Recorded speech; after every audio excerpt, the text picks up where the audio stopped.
Dans la première vidéo, je vous ai parlé de la matrice, de ce système invisible qui nous utilise comme une source d'énergie. Mais comprendre la matrice, cela ne suffit pas, parce que même en sachant tout cela, vous continuez à vivre exactement de la même manière. Vous souffrez, vous vous réjouissez, vous jubilez, vous vous vexez, vous voulez avoir raison, vous avez peur d'avoir tort, vous partez en quête de vérité, en quête de sens, en quête de réponse. Vous réagissez toujours en fait. Et vous croyez que tout ça c'est vous.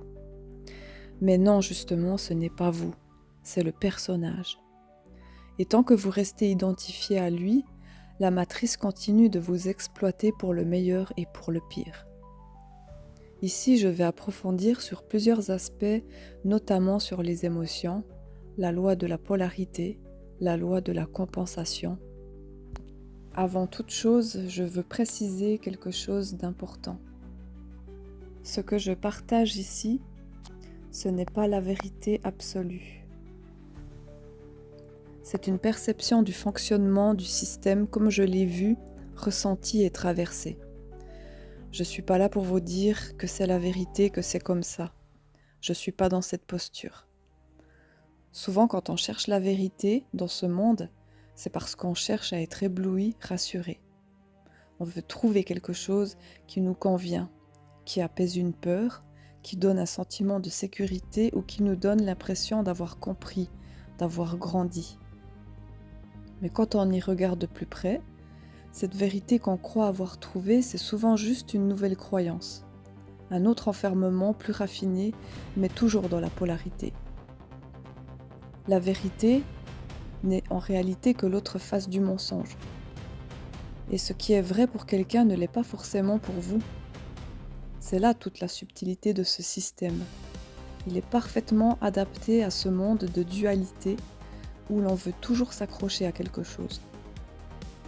Alors quand on commence à devenir supraconscient, ce n'est plus une question de savoir si une information est juste ou fausse, bonne ou mauvaise. Ce qui compte, c'est la vibration derrière l'information. Et c'est la même chose pour vous. Lorsque vous choisissez de valider quelque chose comme vrai, entre guillemets, ce n'est pas la vérité en soi qui importe. C'est la vibration à partir de laquelle vous l'avez validée. Et cette vibration-là, elle va conditionner tout ce qui va suivre dans votre réalité. C'est pour cela que le sujet de la désidentification, de la compréhension des émotions, des sentiments et de la vibration est essentiel. Parce que c'est à travers tout cela que la matrice vous manipule. Et c'est en observant finement ces mécaniques que vous pouvez ne plus vous faire prendre dans ces filets. Je ne suis pas ici pour que vous validiez des informations comme si elles étaient la vérité. Je ne suis pas là pour que vous croyiez ce que je dis, ni pour vous guider, ni pour vous rassurer. Parce que très souvent, quand on cherche une vérité dans ce monde, c'est qu'on cherche à s'éblouir.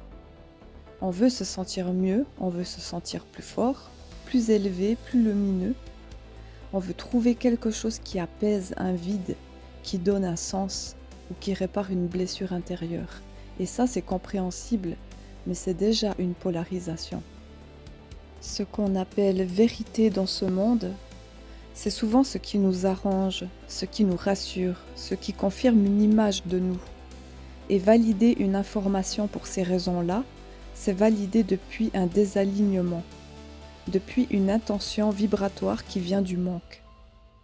Mais on ne reconnaît pas une information vraie de cette manière-là, parce que ce n'est pas une vérité que l'on cherche, c'est un point d'alignement dans l'axe. Et l'axe, il ne perturbe pas. Ce n'est pas une croyance, ce n'est pas une émotion, ce n'est pas une pensée.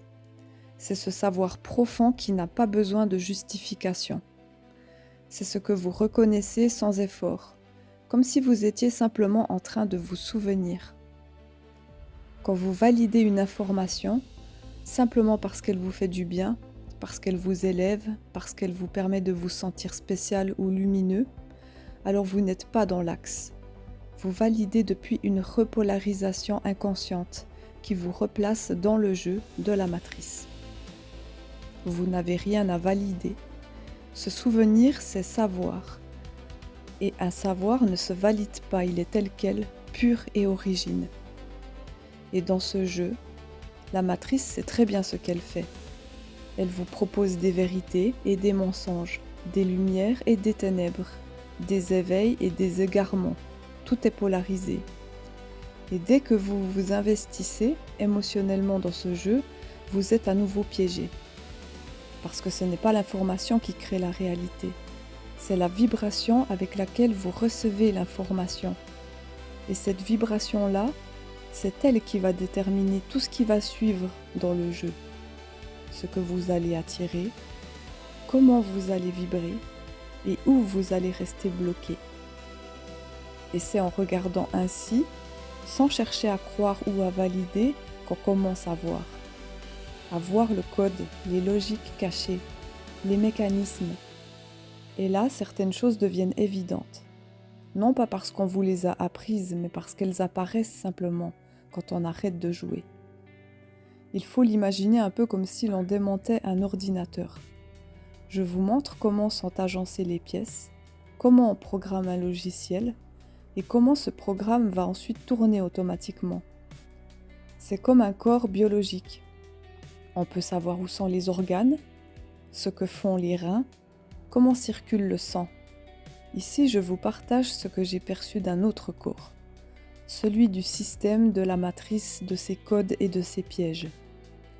On va décortiquer tout cela ensemble, car au début, c'est parfois difficile de s'y retrouver dans tout cet assemblage. Je vais maintenant vous expliquer comment fonctionnent les émotions, les sentiments, les ressentis, la différence entre cela et la vibration, et comment la matrice nous exploite à travers ce système bien ficelé. C'est essentiel parce que tant que vous réagissez à ce que vous ressentez sans faire cette distinction, vous nourrissez la matrice, parfois sans même le savoir. Prenons un exemple sur la loi de polarité. Imaginez que quelqu'un vous parle mal, une parole qui vous traverse, qui vient réveiller quelque chose en vous. Et là, ça monte, vous ressentez de la colère. C'est normal, c'est une émotion. Elle surgit, elle vous traverse comme une onde, et c'est là que le piège se referme. Parce qu'à ce moment précis, vous avez deux options, deux façons de réagir, et elles ont l'air très différentes, mais en réalité, elles vous ramènent au même endroit. La première réaction sera de vous dire « Ah, j'ai la rage, je veux lui répondre, lui faire mal, le remettre à sa place. » Et hop, vous rentrez dans la polarité de l'ombre. Vous polarisez. Vous êtes dans l'agression, dans le contre-coup. La deuxième réaction serait de vous dire « Je ressens de la colère, mais je veux rester du côté de l'amour.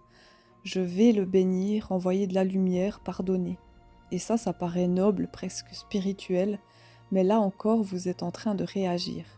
Vous êtes toujours dans la polarité. Et souvent, sans vous en rendre compte, vous attendez quelque chose en retour. De la reconnaissance, de la paix, une validation aux yeux d'un plus grand, entre guillemets, Dieu, une récompense pour avoir bien joué le rôle de la belle âme, etc. Dans les deux cas, vous êtes pris, vous êtes engagé émotionnellement. Vous êtes reconnecté au programme à travers la loi de polarité. C'est vraiment pas facile de casser toute une forme qui a été établie depuis la nuit des temps. Je sais que vous me direz oui, mais penser positif c'est bénéfique et c'est prouvé, en plus on attire une meilleure vie. Oui, tout cela ce sont des faits dans cette matrice. C'est comme ça que ça fonctionne.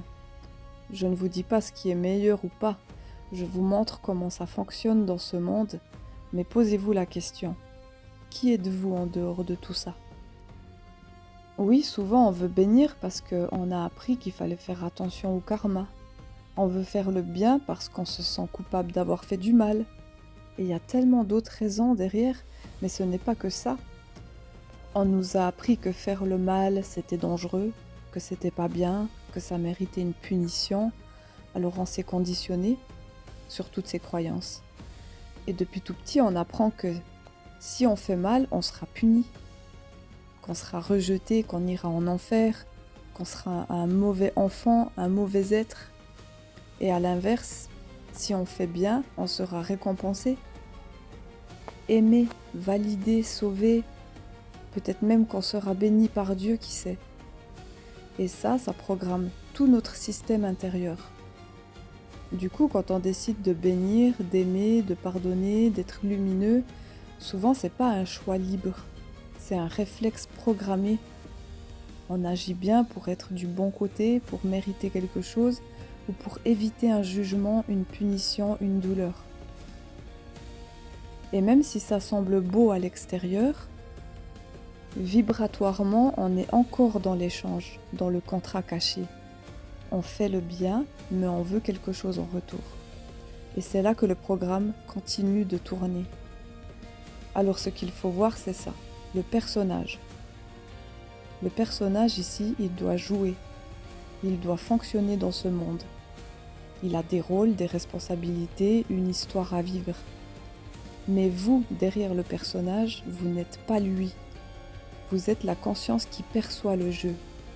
Et si vous ne voulez pas revenir ici, si vous sentez que ce monde n'est pas votre maison, alors vous devez voir clairement le rôle que joue ce personnage sans vous y attacher. Parce que le piège, ce ne sont pas les rôles eux-mêmes. Le piège, c'est l'attachement au rôle. C'est l'investissement émotionnel, énergétique, identitaire. Dès que vous commencez à vous dire « je suis quelqu'un de bien » ou « je suis quelqu'un de pas bien, je dois changer », vous êtes de nouveau pris dans le même engrenage. Le personnage veut corriger, s'élever, réussir, mais il tourne en boucle. Et c'est ça l'enfer et le paradis. C'est ce jeu de polarité qu'on rejoue en boucle. Le bien, le mal, la punition, la récompense, l'échec, la réussite. Mais ce ne sont que des conditions du programme, des rôles. Et vous n'êtes aucun de ces rôles. La sortie, ce n'est pas de gagner le jeu, c'est de ne plus s'y attacher. De jouer si nécessaire, mais sans émotion, sans attente, sans vous définir à travers ça.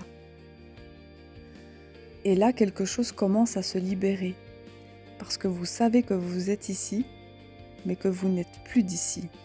D'ailleurs, on peut retrouver quelques signatures réelles de ce que le Nazaréen disait. « Je suis dans le monde, mais je ne suis pas de ce monde. »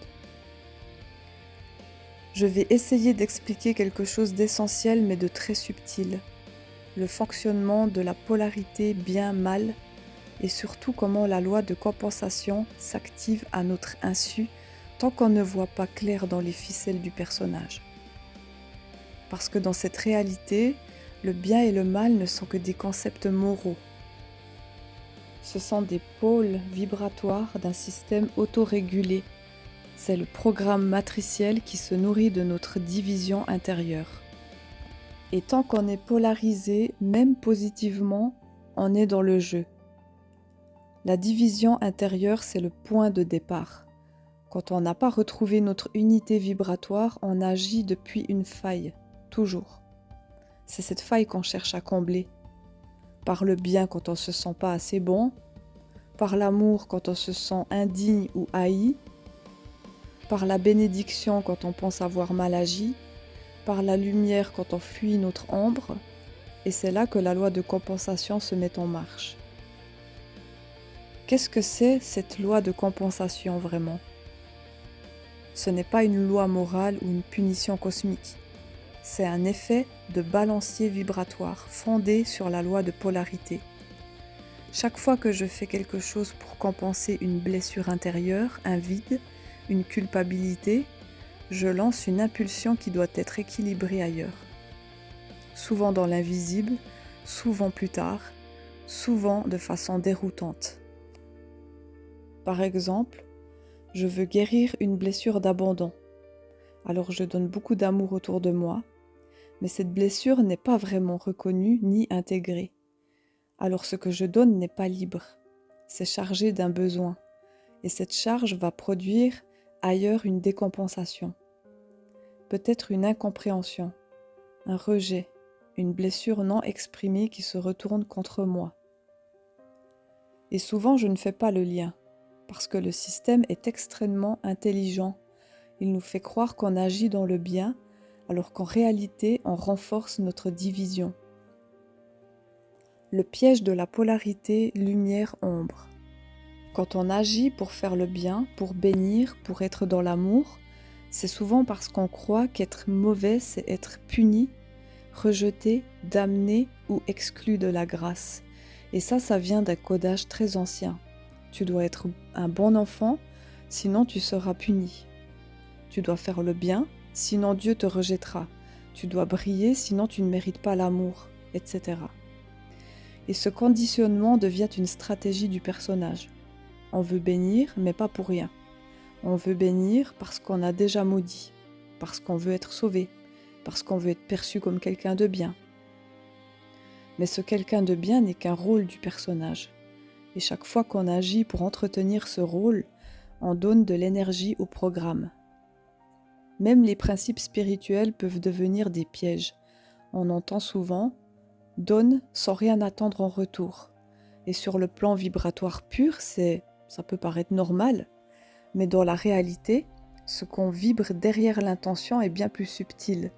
Si je donne sans attente, mais que je le fais avec l'idée que Dieu me verra, ou que je serai béni pour ma générosité, ou que ça prouve que j'ai évolué, ou que, alors je suis encore dans une forme d'attente conditionnée. Et la loi de compensation s'active, car la vibration derrière l'acte n'est pas neutre. Elle est chargée d'une intention cachée, d'une attente, d'une croyance du type « si je fais ça, alors j'aurai ça ». Et ça suffit pour que le système me capte à nouveau. C'est ça le plus vicieux. Le programme sait qu'on cherche la lumière parce qu'on a souffert de l'ombre. Et il nous laisse croire qu'on s'élève, qu'on devient meilleur.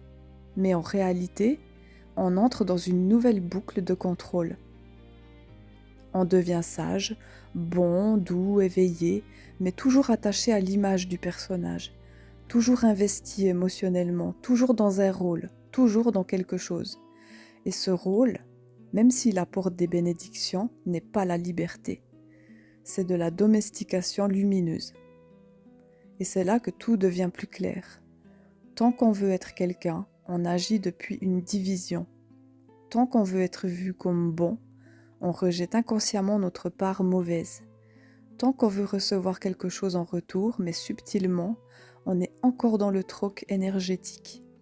Et là, la loi de compensation crée un engrenage. Tu veux être plus, c'est que tu te crois moins. Tu veux faire le bien, c'est que tu crois encore au mal. Tu veux être sauvé, c'est que tu te crois condamné. Et ces mécanismes tournent en boucle parce que tu restes identifié au personnage. Le personnage croit qu'il doit réussir, être bon, être reconnu. Mais toi, derrière, tu n'es ni bon, ni mauvais, ni en manque, ni en trop. Tu es, point final. Et c'est ça que le système ne veut pas que tu vois. C'est pour ça qu'il te pousse à chercher à devenir. Alors le vrai travail, c'est de voir le fonctionnement du jeu. Je. Moi et du jeu, le jeu. De voir la polarité derrière chaque acte lumineux. De retirer l'émotion, l'attente, le besoin, la compensation de tes actions et de ne plus te confondre avec le personnage. Agir, oui. Aimer, ok. Donner, ok. Mais sans attachement, sans rôle, sans besoin de valider une image. Vous connaissez certainement ce verset où le Nazaréen disait « Celui qui veut sauver sa vie la perdra, celui qui perdra sa vie pour moi la sauvera. » Ce verset n'a rien à voir avec une morale sacrificielle ou une glorification de la souffrance. C'est un code vibratoire, un savoir caché dans les mots, qui ne peut être compris qu'en sortant du personnage et de ses attachements. Quand il parle de celui qui veut sauver sa vie, il parle de ce personnage qu'on croit être. Cette identité construite avec ses rôles, ses blessures, ses mémoires, ses attachements, ses croyances, ses quêtes. Sauver sa vie, c'est vouloir maintenir ce personnage coûte que coûte dans cette matrice. C'est vouloir être aimé, reconnu, validé. C'est fuir le rejet, l'échec, la honte, la mort de l'image de soi. c'est s'accrocher à une illusion de continuité, un moi programmé pour survivre. Mais c'est exactement ça qu'on perdra, parce que cette vie n'est pas la vie, c'est une construction matricielle. Et tant qu'on la protège, on se maintient dans la boucle. Mais celui qui perd sa vie pour moi, ça ne veut pas dire mourir physiquement, ça veut dire perdre son attachement à tout ce qu'on croit être, abandonner volontairement les mécanismes de survie du personnage, lâcher les illusions, les croyances, les espoirs terrestres et les attentes, perdre tout ce qui semble être soi, mais qui ne l'est pas. Et le « pour moi » ne désigne pas un homme à vénérer, il parle de la vibration qu'il incarnait. Un être qui a quitté ce système non pas par rébellion, mais par clarté vibratoire. Pour moi, ça signifie celui qui, comme moi, sortira de l'identification à ce monde, à cette matrice inversée, à ce jeu truqué de la polarité bien-mal, à ce système basé sur la dette, le manque, la réparation, la punition ou la récompense. Et c'est là que tout prend sens. Moi-même, quand j'ai commencé à comprendre ces choses, j'ai vu que je devais perdre ma vie ici. Pas juste symboliquement. Je parle de tout ce que je croyais être vrai, tout ce que je protégeais, tout ce que je cherchais à accomplir, toutes mes attaches, mes blessures, mes revendications, mon histoire entière. Il faut être clair, on ne peut pas sortir du système en emportant ses valises. Il faut tout poser. C'est comme à la mort, on redépose sa peau. Et c'est douloureux parce que c'est une mort sans corps. Mais c'est aussi le début de la vie réelle. Je suis dans le monde, mais je ne suis pas de ce monde. Et moi, j'ai envie d'aller là où il est allé, pas au ciel des religions, pas dans les enfers des damnés, mais hors de cette boucle, hors de ce jeu où chaque victoire est déjà une future rechute. Mais ce n'est pas une question de vouloir, c'est une question de vibration. Et ici, dans ce monde, il y a une loi, le libre arbitre. Tu es libre de rester, libre de croire, libre de rejouer. Mais même si tu veux partir, ta vibration doit être en accord avec ce que tu as vu. Et là entre en jeu la manipulation énergétique. Parce que oui, on est libre, mais notre énergie est hackée en permanence. Et tant qu'on croit que nos pensées, nos émotions, nos attachements sont nous, on donne notre consentement sans le savoir. Quand tu vois vraiment, quand tu comprends comment fonctionne le jeu, tu ne peux plus faire semblant. Tu choisis en pleine lucidité, tu redeviens souverain. Mais cette souveraineté ne vient pas en priant. Elle vient en désidentifiant chaque strate du personnage, en refusant de continuer à investir l'émotion, la croyance, l'histoire. C'est un choix de l'esprit, un choix radical, une décision. Et c'est là que commence la vraie sortie. Voilà, je pense que c'est déjà pas mal pour aujourd'hui. Tout ce que j'ai expliqué sur la polarité, les émotions, la loi de compensation, c'est dense, c'est profond. Si vous avez senti que ça vous a parlé quelque part, alors prenez le temps de digérer, d'observer en vous, de voir ce qui résonne. Dans la prochaine vidéo, je vais aller encore plus loin. Je vais vous expliquer ce que ça veut dire être dans son axe neutre et surtout la différence entre cette position-là et une conscience polarisée, programmée, qui croit agir librement, alors qu'elle réagit juste à des courants invisibles. Parce que cette idée de neutralité, elle est souvent mal comprise. C'est pas l'indifférence, c'est pas être tiède ou détaché émotionnellement par défense, c'est autre chose. Et on verra tout ça ensemble, étape par étape. Donc si cette vidéo vous a parlé, si vous avez aimé, likez. Et si vous avez des questions ou envie que je développe certains aspects, sujets, n'hésitez pas à me le dire en commentaire.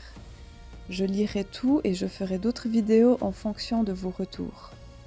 Merci pour votre écoute profonde et souvenez-vous, ceux à qui ce message doit arriver tomberont dessus tout simplement. À bientôt.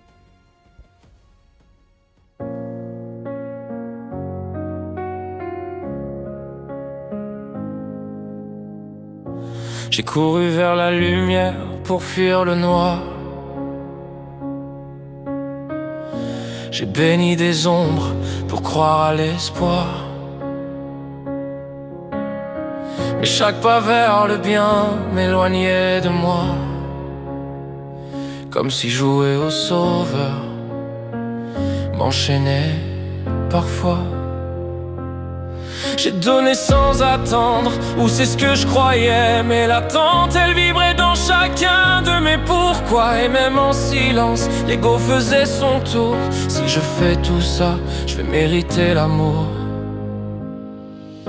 Celui qui veut sauver sa vie la perdra, mais celui qui la lâche peut-être la trouvera. Je suis dans ce monde, mais je ne suis pas d'ici. Je me détache du masque, je me libère, je m'oublie. La loi de polarité me garde attaché. Un jour fort, un jour faible, un jour juste, un jour raté. Je croyais que le bien finirait par gagner, mais c'est juste une balance qu'on fait osciller. Vouloir guérir le manque, c'est nourrir la blessure. Et ce qu'on compense ici se déplace, c'est sûr. Si j'aide pour être vu, pour prouver que je suis bon, c'est que j'ai pas vu le jeu, je suis encore dans le rond. Celui qui veut sauver sa vie la perdra, mais celui qui la lâche peut-être la trouvera. Je suis dans ce monde, mais je ne suis pas d'ici. Je me détache du masque, je me libère, je m'oublie. Perdre ma vie, c'est pas mourir, c'est lâcher l'histoire, c'est plus y croire, c'est voir le rêve et rester lucide, c'est sortir du rôle sans devenir rigide. Celui qui veut sauver sa vie la perdra, mais celui qui la lâche peut-être la trouvera. Je suis dans ce monde, mais je ne suis pas d'ici. Je me détache du masque, je me libère, je m'oublie.